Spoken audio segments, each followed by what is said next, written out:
We've got a lady doing that role today. She's going to operate the breech, open and close the breech.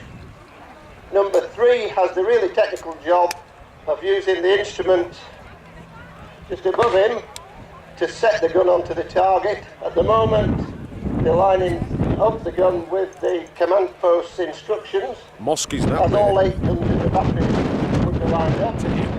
They may also take a fix on a distant point, such as that chimney over there. So number 3 lays the gun technically onto target, and he will also fire it. Number 4, 5 and 6 are responsible for ammunition supply, and number 4 will actually put in our case, the cartridge case into the breech, ready for firing. We can't of course load the 25-pounder shell because we're not allowed to fire anything out the other end. But I think you'll find quite a satisfactory bang when it does go off. This afternoon we're aiming to fire some 8 rounds. All right, nice one. The last of which may be a sort of an anti-tank action, and you'll see the number 1 lift the gun at the back with a spike and move it into a different position. A word about colours, camouflage colours. I think you're all probably fairly familiar with green. Most of the American vehicles are green.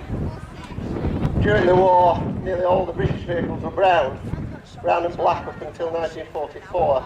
In fact, they changed the colours several times up until that date. But because of the impending D-Day, we decided that the British vehicles ought to be sort of a green like the Americans. Subsequently, the invasion star would be painted on the bonnet or on the doors, and that's often confused as being American, but it really means the invasion sign. The command post vehicle is an Austin Tilley, built in 1942. Morris, Hillman and Standard also built these Austin Tilleys. They were known as utility vehicles, but became Tilleys for short. When I was much younger, my dad bought one of these for us to tour around in 1959, 1960. It had been converted into what was known then as a shooting brake, with the addition of wood back and glass windows, but a very loose seat in the back, so we tended as children to roll around in the back as we moved along. Unlike American vehicles, a lot of which that you see here today have probably come from Norway.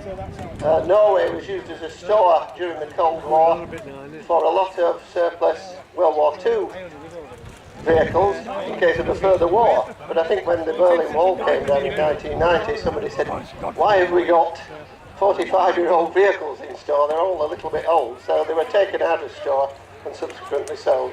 Hence the proliferation of American vehicles. Sadly, a lot of the British vehicles were thrashed to death after the war, and very few of them survived in relative terms.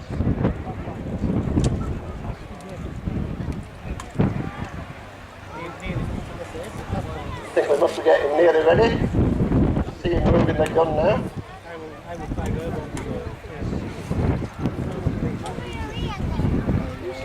We try as far as possible to do this gun drill as accurately as we can.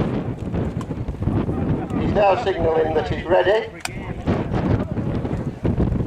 We're going to fire what is known as a ranging shot.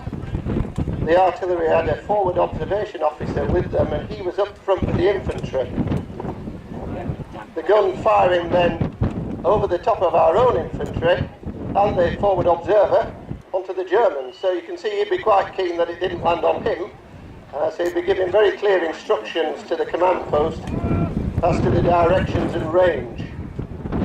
The gun itself is capable of firing on a charge known as supercharge, some 7.6 miles.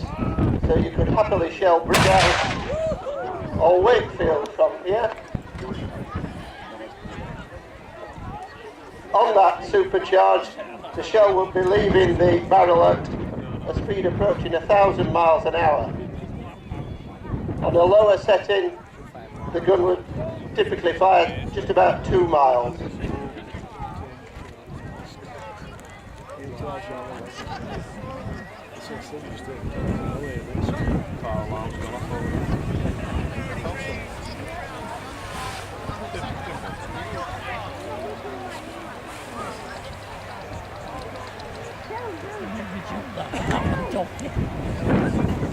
We're firing black powder today.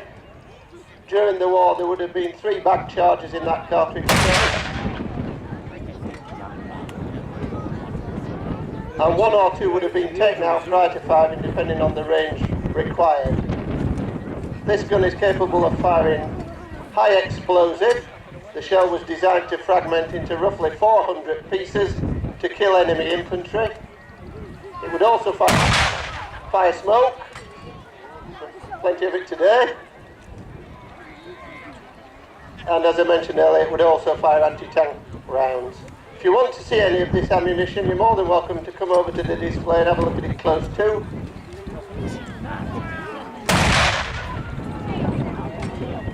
Equally, if there are any young people who want to sit in the gun position and pretend to fire it, you're more than welcome to do so later on as well.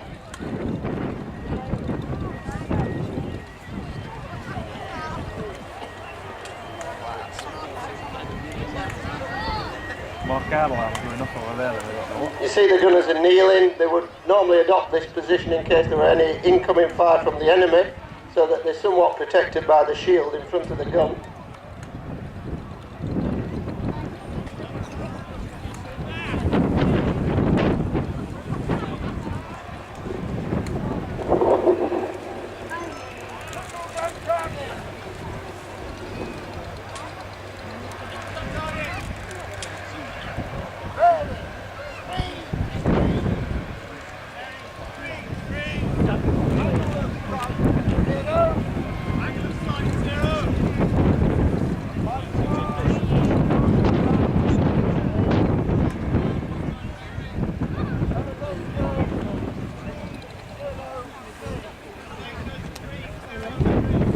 So you got the gun position officer giving out new instructions. Number 1, making a note of them, repeating them back to the gun position officer to make sure they're correct. Number 3 will then alter the gun. See, it's been elevated to a much higher angle.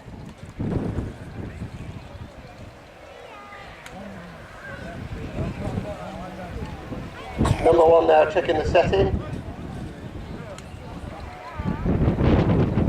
Number 3, the layer showing he's ready to fire by putting his hand on the breech.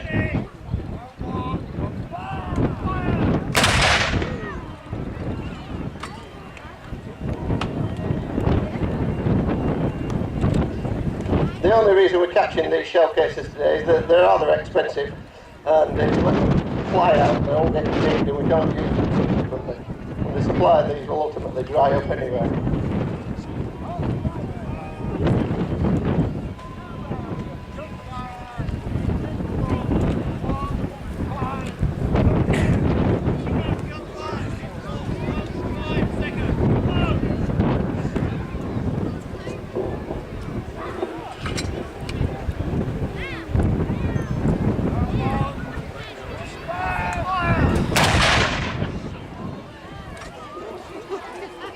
I think this gun came into its own in the Western Desert.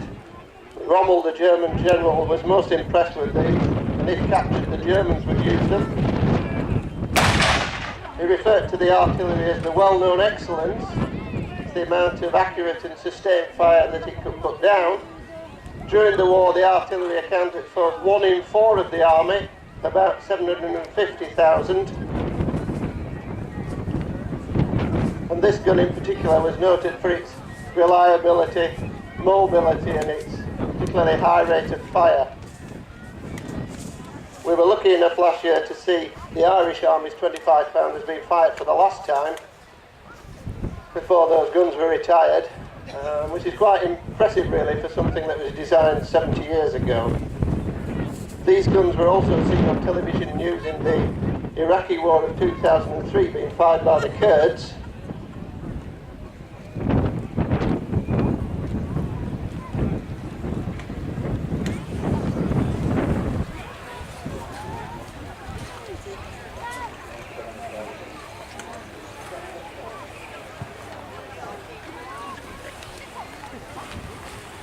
As the last round, we're going to fire what we might call an anti-tank round, and you'll see the gun being moved into position, a different position to that it's in now.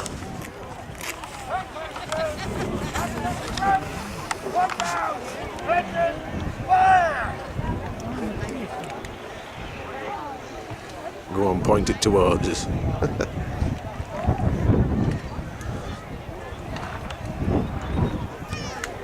I don't think the anti-tank ground was particularly effective. It was just a solid shot to give the Germans in a tank a severe headache, but it might not penetrate the sides of the tank.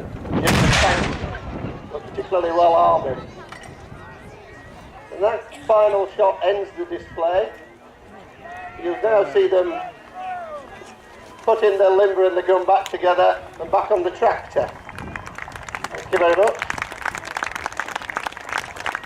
And I will take the tractor around the perimeter so you can see it at close quarters.